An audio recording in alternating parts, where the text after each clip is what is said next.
Bonsoir, merci. Merci beaucoup. Bonsoir. Bonsoir. Oh là là, quelle chance.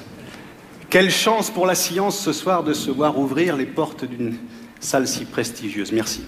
Merci infiniment. Physique quantique, un bilan mitigé. Alors en effet, la conférence de ce soir va tenter de formuler une synthèse définitive de l'héritage que nous a laissé cette bien ambitieuse théorie quantique. A-t-elle réellement réussi à déchiffrer l'infiniment petit? Nous a-t-elle donné les clés de l'énigme atomique? Physique quantique, révolution ou mascarade? Alors, tiens, ils vous ont mis un... Pardon? Pardon, vous avez un truc, vous aussi, vous? Un micro? Oui. Bah oui. D'accord. Ça va pas? Non, c'est comme c'est plutôt moi qui... Ça fait rien. Vous préférez que je l'enlève? Non, du tout. Voilà, c'est tâché simplement de... Voilà. Alors... Physique quantique, un bilan mitigé. Alors, en deux mots, un bref rappel historique. À la fin du XIXe siècle, la nécessité de la théorie quantique naît de l'incapacité admise de la physique dite classique à déchiffrer l'infiniment petit, à l'aide en tout cas des outils conférés par l'étude du macroscopique. Alors c'est alors effectivement que l'observation de l'infiniment petit eh bien, confirme son imperméabilité, notamment effectivement aux théories de l'électromagnétique, effectivement les modèles de Maxwell, etc. Et c'est alors que Planck, pour la première fois, émet l'hypothèse de la discontinuité des échanges d'énergie, d'émission et d'absorption et de leur caractère proportionnel aux fréquences des énergies. Alors, vous avez ici la formulation DE égale NHV où DE, les échanges d'énergie, d'émission et d'absorption, N, un entier, H, le fameux quantum d'action, on y reviendra, et V, la fréquence de la lumière. Voilà, pardon mille fois de revenir sur des notions un petit peu élémentaires. Ça me semblait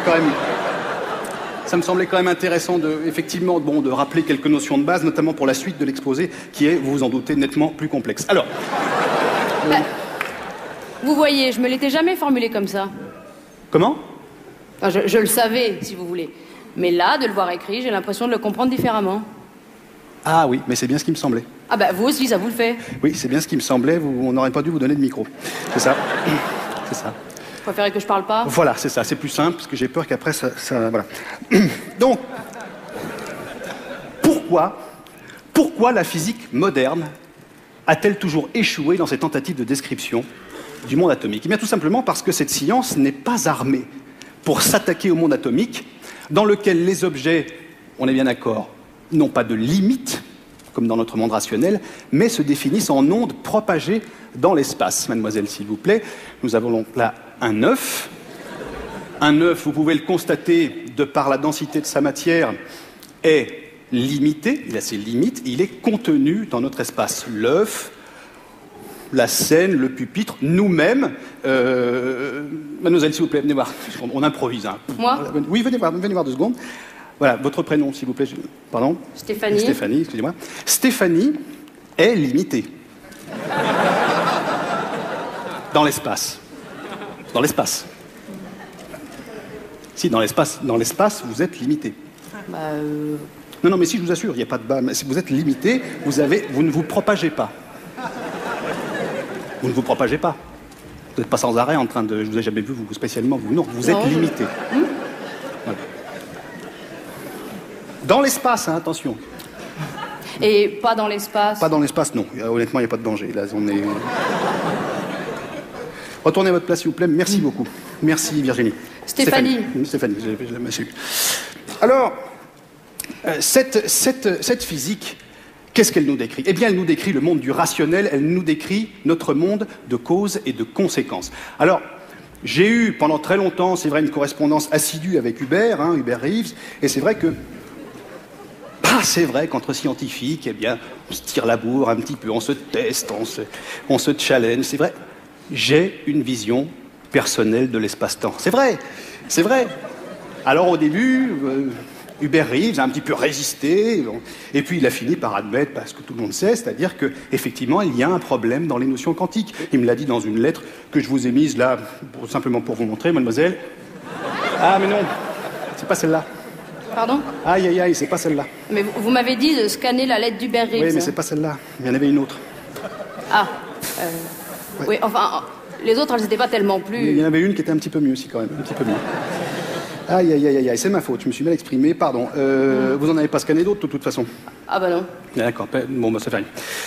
On va continuer. Par contre, vous pouvez l'enlever, s'il vous plaît, parce que j'ai pas envie que ça... Voilà. Oui. Donc, un monde de causes, un monde de conséquences. L'œuf, conséquence de la poule, conséquence de l'œuf.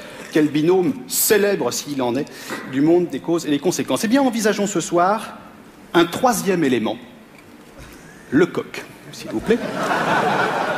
Le coq, à la fois élément capital et secondaire de la relation œuf-poule. Car, secondaire, tout le monde sait pourquoi, primordial, car il faut qu'il féconde l'œuf pour que celui-ci donne naissance à un poussin, etc., et redonner naissance au fil des causes et des conséquences.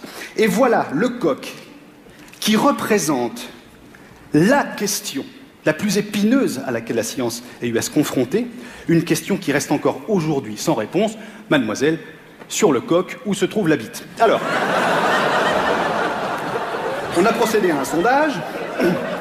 Donc, sur 100 physiciens interrogés, enfin, il n'y en avait pas 100, il y en avait... 83. 83, voilà. Donc, pour passer de 100 à 83, nous n'utilisons pas, nous, la règle de 3, la règle civile de 3, parce que, bon, voilà, on utilise une règle un petit peu à nous, qui est la règle de 3 puissance 1 fois 1 sur 3 multiplié par 3.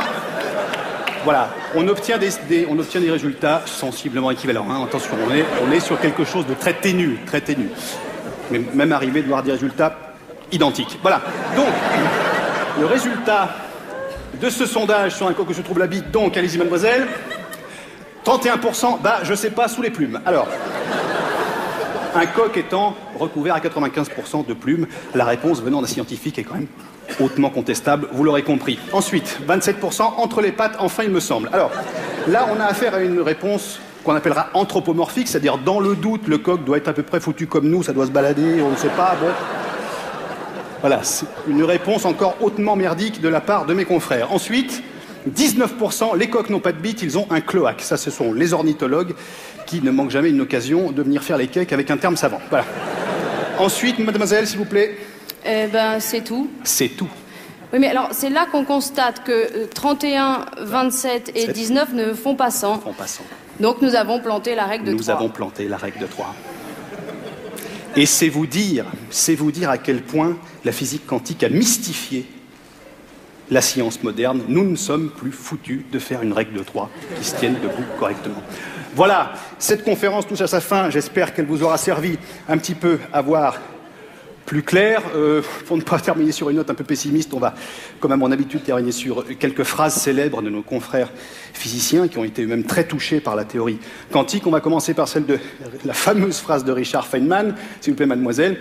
Personne ne comprend vraiment la physique quantique, hein, Richard Feynman. Donc voilà où on en est, c'est-à-dire que Richard Feynman, fer de lance de la physique quantique dans le monde, personne ne comprend vraiment la physique quantique. Il faut quand même avoir des bollocks pour la sortir sans perdre une dent, celle-là. Là, voilà, c'est-à-dire que personne ne comprend vraiment la physique quantique, lui non plus, c'est bien de l'admettre. Non, moi je le connais un peu, hein, je le connais comme ça, c'est vrai, on a bossé sur le même accélérateur de particules à une époque. Gros projet, budget européen, bon, fonds publics, c'est vrai que... Nous, on était au garde à vous avec les équipes, dès l'aurore. Voilà. Richard Feynman arrivé à 11h. Voilà, bien sûr, la blouse dégueulasse, des taches de sauce de kebab de là à là, voilà, c'est tout. Dis, Riri, oh, scoute-toi un peu, essaye de faire semblant de pousser 3 potards, quelque chose, tu prends un ordinateur, tu mets une feuille Excel, rentre des chiffres, quelque chose, que si les gens nous regardent par la vitre, qu'ils aient pas affaire à des romanos, voilà. Mais la physique quantique a coupé absolument tout contact. C'est terrible. Une autre phrase un petit peu célèbre de James Clerk Maxwell, le jour où la communauté scientifique est venue lui reprocher ses travaux sur la relativité restreinte, qui a fait cette sortie quand même mémorable. S'il vous plaît, puisque c'est ça, je me lance dans le café soluble qualité filtre, de la part de Maxwell. Excusez-moi. Voilà où en sont réduits, oui. Voilà où en sont réduits nos scientifiques aujourd'hui. C'est terrible de voir ça. t'as pleuré, des types qui tenaient la rampe de la science mondiale il n'y a pas si longtemps. Mais il faut quand même, la conférence est terminée, hein, pardon, excusez-moi, il faut quand même se rendre compte du marasme dans lequel la physique quantique a plongé la science. Parce que vous avez des types qui bossaient depuis 200 ans sur une physique classique et à qui on a dit du jour au lendemain, bah maintenant, ta physique classique, tu rentres chez Mémé, c'est la physique quantique et c'est tout ce qui marche. Alors vous avez ceux qui se sont instantanément convertis à la physique quantique, à la mode. Moi j'appelle ça lécher des culs, excusez-moi. J'estime que quand même quand on a un petit peu de savoir-faire en tant que scientifique, on n'écoute pas le dernier qui a parlé. Et puis vous avez aussi ceux qui avaient un tant soit peu d'intégrité. Et là ça a été le plongeon. Ne serait-ce que physiquement par exemple. Pas du point de vue de la physique, du point de vue du physique. Parce que c'est à partir de cette époque que les physiciens classiques ont commencé à plus ressembler à rien. Et ça n'a pas été Jojo, pardon. Vous prenez par exemple, je ne sais pas moi, dans les couloirs du CNRS par exemple. Est-ce que quelqu'un est déjà allé dans les couloirs du CNRS? Vous avez vu les engins qui se traballent dans les couloirs du CNRS? Habillés comme des vieux à 35 ans, la brioche, les coupes pourries. C'est terrible, c'est terrible. Après 21h, vous y foutez plus les pieds dans la boutique. Hein. Mais moi, quand je vais au labo, mais j'ai les miquettes, je n'ai pas peur de le dire. Ça va que j'ai un ongle CRS, j'ai pu récupérer un zapper, là, vous savez, un truc électrique, comme ça. Je me mets toujours comme ça, je me balade, bon voilà. Ni vu ni connu. L'autre jour, j'y étais, hein, j'étais au labo, je sais plus ce que je foutais.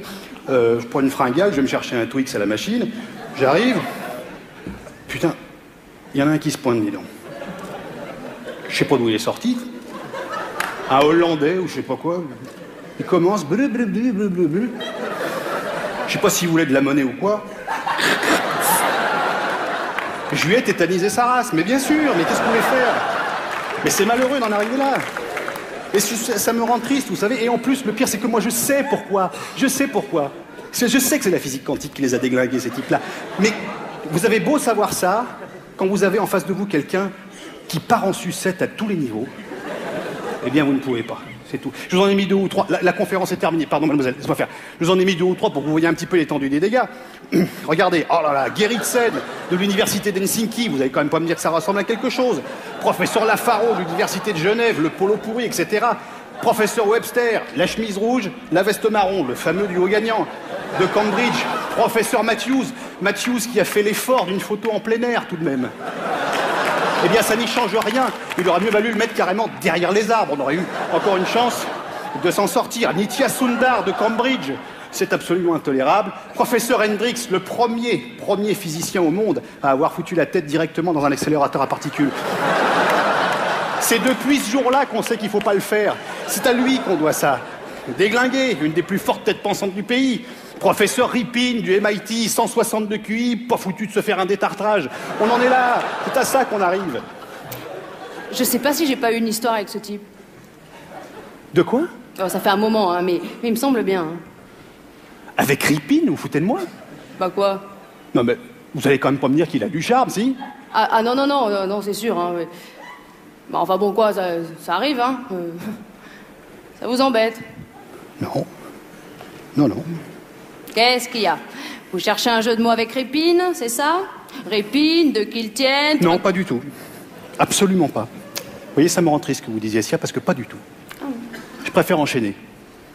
Professeur Tchungi, alors on ne sait pas si c'est lui qui est passé à travers un réducteur turbo, etc., ou si c'est la veste qui déconne, on ne sait plus. Professeur Selkin, atteint d'un syndrome extrêmement rare. Elle est atteinte de ce qu'on appelle, dans notre jargon, la coupe à géométrie variable spontanée. C'est-à-dire... Parce que là, pour la photo, elle s'est débrouillée à faire un tétraèdre à peu près correct. Mais moi, j'ai déjà mangé en face d'elle dans un séminaire. Elle est partie sur un solide à 20 faces, 30 faces. Elle a été obligée de quitter la table. Voilà, on en est là. Et c'est terrible. Oh là là, professeur Matthews de Stanford University. 20 jours dans une cage à ultraviolet. Ils ont réussi à la réanimer. Ils l'ont réanimé, d'accord. Est-ce que ça valait bien le coup? C'est là que j'ai envie de poser un petit peu la question. Rapesky, on ne comprend plus. On ne sait pas si c'est le croupion, le jarret. On ne sait pas ce qu'on a. On ne comprend pas ce qu'on voit. Donc ça, c'est terrible. Voilà, Andropoulos de Stanford University. Alors attendez, Andropoulos, c'est encore plus spécial parce qu'à Stanford, il y a un règlement intérieur des plus précis qui nous dit, article 77, il est rigoureusement interdit aux enseignants atteints de calvitie de type alopécie androgénique de se laisser pousser une mèche unique de 15 bornes de long sur un seul côté de la tête en vue de la rabattre sur le dessus du crâne. C'est interdit.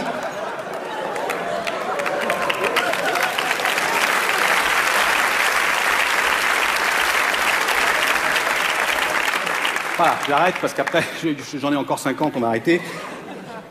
J'espère que j'ai donné à réfléchir à ceux qui hésitaient encore sur la physique quantique.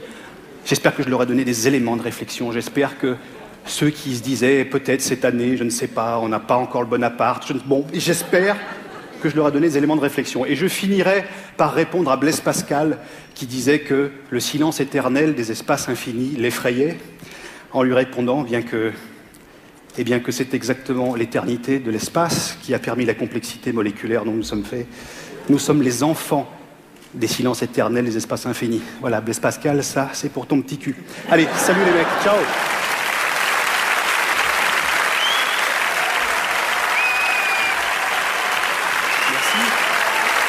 Merci beaucoup.